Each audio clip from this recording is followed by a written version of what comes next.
Are you ready? The Kornelia Stephanie Show. Wake up to love, your call to action. Join Kornelia as she empowers others to live heaven on earth. Kornelia teaches listeners how to be the authority over yourself, embracing your inner guru. Feel yourself uplifted into limitless expansion, integrating ease and grace in a changing world. This show will cover topics such as unconditional love, your physical body, how to be in extraordinary relationships, create financial and emotional wealth, embracing entrepreneurship in the new earth.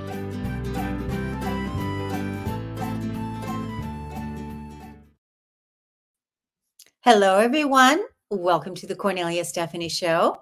It's an honor and a pleasure to be here with you today. It is the end of April, and I cannot say how happy I am that April is complete and that we're heading into May.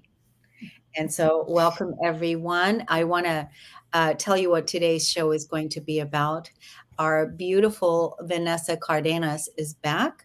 She is our betrayal recovery specialist, and she's back. She's saying that she wants to talk to us about our inner critic, how we are in abusive, toxic relationship with ourselves. And sometimes we hear that nasty chick voice, bullies our intuition and our gut. And then we are destroyed. We're destroying ourselves from the inside out. On top of it, if you add in a devastating event, we've lost all sensibility when she takes over in our vulnerable state. But before we get into that discussion, let me tell you a little bit about why I asked Vanessa to come back so that you can know a little bit more about her. Vanessa Cardenas is a firm believer that self-love and self-trust can be restored even after the most profound betrayals. As a seasoned betrayal recovery specialist, Vanessa brings over 20 years of experience from her career as a C-suite executive, where she mentored over 500 employees. She holds a degree in industrial psychology and boasts dual certification from the esteemed Post-Betrayal Transformation Institute as both a coach and support host. Her qualifications are further enhanced by certifications in trauma coaching, life coaching, six-phase meditation, and mental fitness, coupled with specialized betrayal recovery training under Dr. Debbie Silber. Drawing from her own personal encounters with betrayal, Vanessa's insights are profoundly influenced by her experiences. Her path from personal turmoil to healing has not only shaped her professional abilities, but also has ignited her drive to assist others in navigating similar tribulations. With her comprehensive background, Vanessa is committed to helping individuals heal from betrayal, driving genuine transformation, and empowering them to unlock their true utmost potential.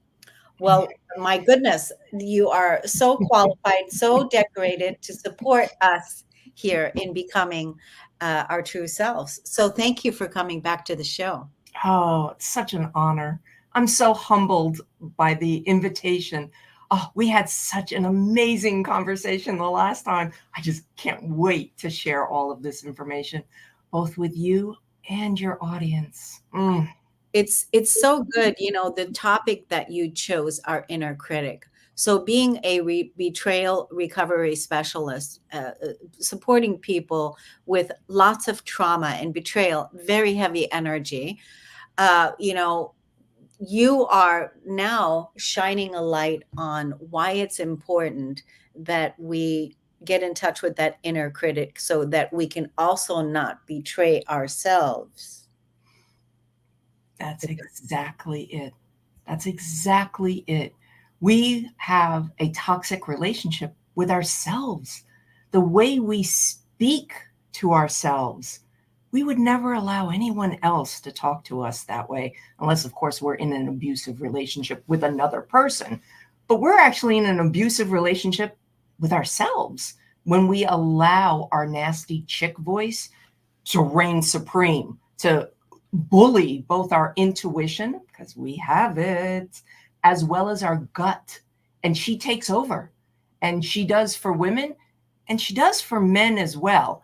Men might have it a little differently. They might have the militant voice, the like father voice, that kind of thing. Or they might have that shrilly woman's voice. But it's still the inner critic. And it's still the voice that you hear in your head that you think is protecting you. Because initially you think it's protecting you. But it's not. And she's born in childhood, usually. We feel it then. There's something that protectiveness comes out. For me, I knew the exact moment she was born. Knew the exact moment. I was in kindergarten. I couldn't wait to show the teacher how smart I was. Because not only did I know my numbers from 1 to 10, I knew my alphabet, both forwards and backwards. And I couldn't wait to share it. And when I did, and I waited for the praise, my teacher put her finger in my face and told me that I was a smartass and that I needed to go in the corner. And as I walked to the corner with tears welling up in my eyes, because I couldn't believe what had just happened, I heard her loud and clear, as if she was right on my shoulder. Vanessa, never show anyone how smart you are. Never let anybody put their finger in your face, and never speak. I didn't speak in school until the 3rd grade. All my teachers would comment to my mother that I was shy. And my mother would look at them, what? My daughter's not shy. She doesn't speak in class. And that's because the nasty chick voice was on my shoulder going, oh, no. It's going to happen again. It's going to happen. So you be quiet. You be quiet. You don't say anything. And I didn't. And that went on throughout my life. She lay dormant for a while. She did. She did for a while because life was good. It was okay. She didn't need to spring into action. But somewhere along the way, I lost myself. I was willing to sacrifice my own needs for everyone around me. I counted myself out because she pretty much told me to. Take care of your husband, take care of your family, take care of your career. It was always taking care of everything else. I was never on the list. I was never on the to-do list. And I suddenly realized I'm in a toxic relationship with myself. Like, I don't like the way I talk to myself. When I really stopped and paused and really heard what she was saying, I was like, oh, no. And for example, you're taking this way too personally. Wait a second. I'm invalidating myself. That never happened. You're imagining it. Wait a second. Now I'm gaslighting myself. Stop overreacting. Stop overreacting. You're making a mountain out of a molehill. Wait a second. Now I'm minimizing my feelings? You're not capable of understanding this. Even though you have a psychology degree, you're not capable of understanding this. So now I'm patronizing myself. Here we go again. You're always doing that. Great. Now I'm using absolutes. Then when I went through my own betrayal, my husband of over 20 years said 3 words to me that rocked it, just crumbled it to the ground. I've met someone. What do you mean you've met someone? You've met someone? And my whole world shattered. And my inner critic, she came out. Oh, my nasty chick voice, she was all over the place. And then she said it to me. She said it to me. And that's when I realized she had too much control over me. Why can't you be more like her? Whoa. That's toxic. And that was going on right here. And that was the moment that I realized, wait a second. No. I'm done with this. I absolutely have to figure out how to tame this, how to get my nasty chick voice to go from a roar to a whisper, to just a whisper. I'm never going to lose her. She's always going to be with me. But I need her to whisper and stop roaring at me. Heavy duty, heavy duty. And we do it to ourselves. We do it to ourselves. And that's the most destructive thing that we can do. So how did I tap her down? Especially after a devastating event. Because when you have a devastating event, you lose a job, a diagnosis, something's going on in your life that's just catastrophic. It's the most devastating thing you're going through. Oh, she comes out in full force. And all she does is beat you down over and over and over again. It's exhausting. It's exhausting. So how do we do it? First thing I did, and this one was tough. This was tough for me. Not for nothing. I'm a strong woman. I had a degree. I was in the C-suite. Why was I suffering the way I was suffering? Because my suffering didn't have meaning to it. Yeah, we ease our suffering when we find meaning in it. And that's a really hard thing to wrap our heads around, especially when we're in so much pain. So much pain. So how do we tap her down? First thing we do is ask for help. Yeah, it sounds really strange, but we need help. We do. As strong as we are and how capable we are and everything else, you need help. Listen, if you broke your bone, you'd go to the doctor, wouldn't you? Of course you would.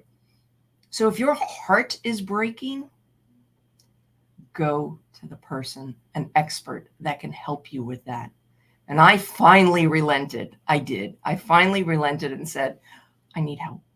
And I searched out all the gurus related to betrayal, because in my particular case, that was the devastating event. My heart was broken from betrayal. And the first thing my coach said to me was, so what's going on up here? And I'm like, what do you mean what's going on up here? You know, that's why I'm here. I'm ruminating thoughts. I'm thinking all these things over and over and over again. And she says to me, well, what does the voice in your head say? It was the first time somebody else acknowledged that that's what's going on.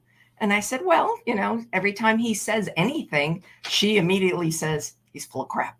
He's lying. He's lying to you. And I can't shake it.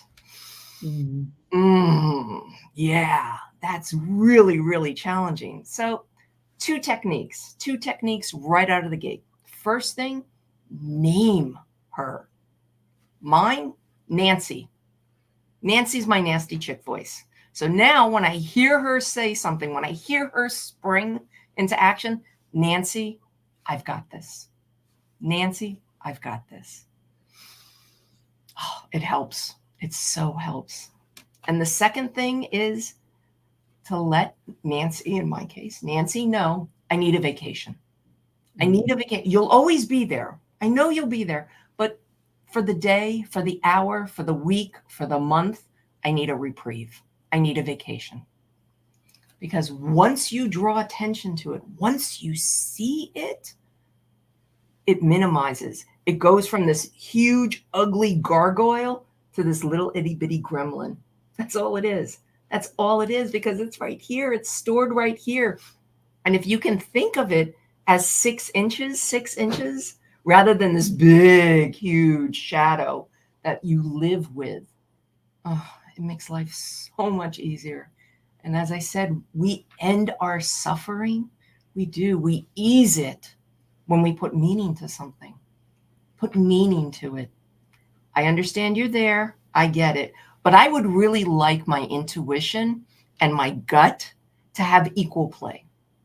At least to start with, equal play.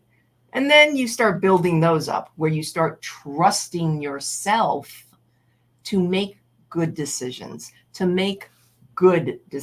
with air quotes, because good is relative. It's subjective. Yeah, you might make a mistake. And that's absolutely fine to make mistakes, because you want to know a secret? The world doesn't need you to be perfect. It doesn't. It needs you to be real. Just be real. Mistakes happen.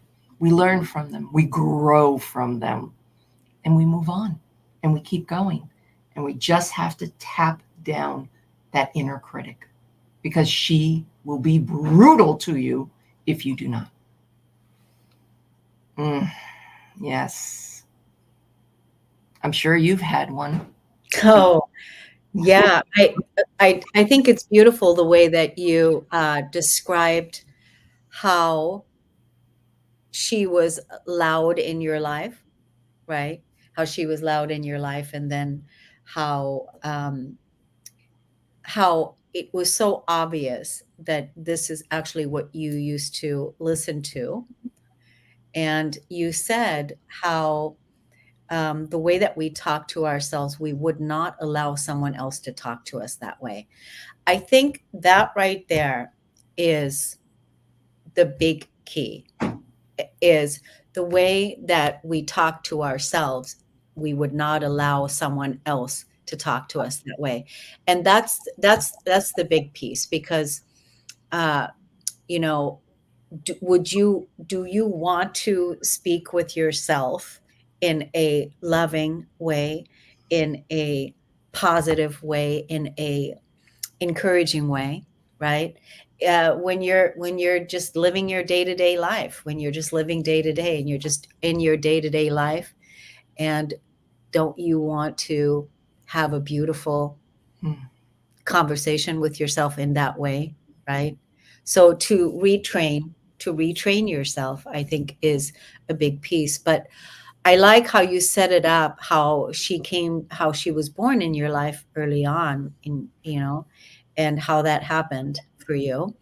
And it's good that you're now helping others discover and retire. When you were talking about Nancy, I thought, well, maybe Nancy can take a retirement. It's like, okay, Nancy, you have been doing such a great job over all these years, and now I've got this. Absolutely. Absolutely. But usually Nancy springs into action for me when I'm doing something new. Mm. When I'm doing something new, she'll kind of spring, "Are you sure? Sure you want to do that?" kind of thing. And I'm like, yes, I do. I want to be open to possibilities. Yes. But we need to honor it in some respect, because if we fight it, she can get really, really strong. I loved, beautifully said, retire. Yes, retire. Take some time off, some well-deserved time off. Yeah. Just go. Oh, it'd be so glorious. And we spoke of synchronicities before the show started. Beautiful synchronicities. And I think of that quite often, because I recall, again, when Nancy was very vocal. So a great example that I have of this is my keys. We all lose our keys. Aren't you always every single morning looking for your keys? And yes, you have that little key rack and you're supposed to put your keys on when you come home. And sure enough, you don't. You put them in your pocket, you put them in your purse, you put them in your briefcase, you'll throw them on the island, whatever it is, but they never seem to be where they're supposed to be. And I left my house one day and I left my keys, and I get out into my driveway where my car is parked, and I realized, wait a second, I don't have my keys. And I turned around and I went inside, and my keys were right next to an umbrella. And I thought to myself, wow, yeah, it's supposed to rain today. Now, had I remembered my keys, I wouldn't have come back in for the umbrella. The umbrella was completely an afterthought. It was only because I'd seen it on the island that I was like, oh, I need the umbrella. And when those synchronicities for me happen, thank you. Thank you. I made it a point that anytime I see a synchronicity in my life every single day, I say thank you. I have gotten it to the point where I'm saying at least 6 thank yous per day just based on synchronicities. Because How fun. isn't that amazing? That is so fun. It is so much fun because it's like the red card theory. The red car is you don't pay attention to any of the cars on the road until you want a red car. And then suddenly every single car on the road is red. It's that same thing. If you zero in on something positive that you love. I love synchronicities. I do. Patterns of 3. Oh, they light me up. And I have tuned my ear to hear them so that I can say thank you. So that I can say thank you. So I invite your audience, try that exercise. Try that as well. When something synchronizes in such a beautiful way, pause, honor it. Thank you. Just thank you. It's so beautiful. I love how fun that energy is, because you're like you said, you're attuned and you are looking for the synchronicities. And obviously, Nancy was already having a day off when you had to go back in for your keys. Otherwise, she would have been, you know, Yeah, just grab and go. grabbing, or she would have said something, like, how could you forget the keys, or made some kind of stupid negative comment to you. But obviously Nancy was retired or out of the building, and you were able to go in. And how beautiful. I like that also. With, had you not forgotten the keys, you would not have gone back in to get the umbrella. It's a beautiful reframe, and it's a beautiful way to see something in another way, in a different way, rather than just in one way. Correct. Because we do go through our lives with blinders. We have either rose-colored glasses on or we have blinders. Some of us at one point or another have both.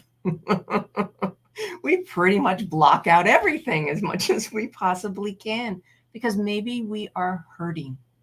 We are just hurting so much that we feel that the world is just so gut-wrenching, and we just want to block it all out. We just want to see what we want to see and leave it at that. But I can tell you this, once you take off the rose-colored glasses, once you take off those blinders and you actually look around, you see such beauty. There is such beauty out there. And you just have to be willing to see it. Yeah. And you have to, again, be willing to see it and be attuned to seeing it. And that right there. And then it's another opportunity for you to say thank you, even to the beauty that you see. I think it's amazing the work that you're doing, working with betrayal energy. It's not an easy energy to sit with people and be with people when they've been betrayed by a loved one or by a business partner, or wherever the betrayal is coming from, or by their religion, because it can show up in so many ways. That can't be an easy energy, but for some reason you were guided to do this line of work. And so how do you stay, light? How do you stay, how do you take care of yourself through that process? That's a good question. What a beautiful question. Beautiful question. Well, first and foremost, I have a very interesting collection. I collect Doc Marten boots. Yes, boots, footwear. Because I feel that they ground me, that I curl my toes in them just to remind myself I'm right here. I'm present. And I love them. And my husband just thinks it's the funniest thing. He's so intrigued with it because I have a collection of over, dare I say, 200 pairs. Oh my God, really? 200 pairs. Yes. Wow. Yes.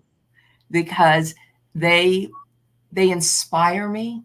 They remind me every single day. Stay grounded. Stay right here. Stay present. You have a purpose. You can make an impact. You can have fun making that impact. Just stay present. Don't keep looking in the past. The past has already happened. Can't change it. And the future hasn't even been decided yet. Right here, right now. Oh, so much fun. And it's so glorious. And yes, so for me, initially, it's definitely what's on my feet. What's on my feet? Doc Marten pair of boots in a different pattern. Now that it's spring, I brought out all my spring ones that have flowers on them. And you know, even sitting in my office that has gray carpeting, I get to see flowers because all I have to do is look down at my feet and see them. And it's glorious for me. The other thing that I do that brings me great joy, absolutely great joy, is being around water. I have the privilege that I am a block away from the Hudson River. I can go at any time and just see the water. And my favorite time is when it's pouring rain. Pouring rain, because you see it trickling on the water. There's something so soothing about water. So those are the two things that I do. Wonderful question. Thank you so much for asking it. Oh, yeah, I think that's so great. You just gave me an idea, to find something like, you've got the boots. I think that's really a great thing to have. Whatever it is for you, whether it's boots or a jacket or something that you can have that grounds you. I think that was a wonderful insight that you shared, because it's something that we all can do. We all can find something. We don't have to have the boots, but it can be something else. And certainly nature and the water. I also am surrounded by water, and I love that. I love being able to go out, within 5 minutes, 2 minutes, really. The water is right there. So that's always very healing and grounding. Now, how can people find you? Like, I know that you do a lot of speaking engagements and various different things. You also work with people one-on-one, and then you have your social media presence as well. So give us all that information. There's a lot of it. We're going to start it very, very simply. Linktree. Linktree is the best source to find everything. So I am on Linktree, which is linktr.ee/Vanessa Cardenas, my name. And that links you to everything that I have. And what I'm most recently proud of, besides my stage appearances, which I absolutely love, there's nothing better than actually being able to see the audience and feel their energy. The other thing I love is I have been privileged to write, and I love writing. I had written my 2 books, and I thought, oh, I'm done. I've written 2 books, all good and whatnot. But I discovered, someone suggested to me after reading my book, hey, you should write on medium.com. Great source. And I love it. I absolutely love writing for medium.com. So I'm on there as well, Vanessa Cardenas. So you can find me, search me out, and we can go from there. That sounds so good. So what is medium.com? Is that a publication? Yes. Similar to Huffington Post. Oh, yeah. So they have lots of variety of articles by millions of writers, millions of articles, but I love it. I love the outlet. There's no advertisings on it. So you're not, all these pop-up window, none of that. Yeah. You read good content. Nice. And I really enjoy that. And what do you write about? Usually about betrayal. It usually has a spin on it. The most recent article that I did, which was very interesting, was that Taylor Swift and Pearl Jam both released their albums on the same day. And my daughter, who grew up in a household that was Pearl Jam fans, said, there's no comparison between the two. And I said, oh, really? So I wrote an article about Pearl Jam, Taylor Swift, and the red car theory. And fascinating, absolutely fascinating. So make sure your audience finds that. Yeah, I don't think I've heard about medium.com, so that's something wonderful to hear about. And I just absolutely am delighted that you came back on the show. We'd love to have you come back in the future. Keep shining, keep doing what you're doing, and helping people release the betrayals in their life and discover more inner peace and more joy, which that's really what we all want. I want to thank you, Vanessa. It was wonderful to have you. Thank you. Thank you. Thanks, everybody, for listening and tuning in. We'll see you again next time on the Kornelia Stephanie Show. Take care. Bye-bye.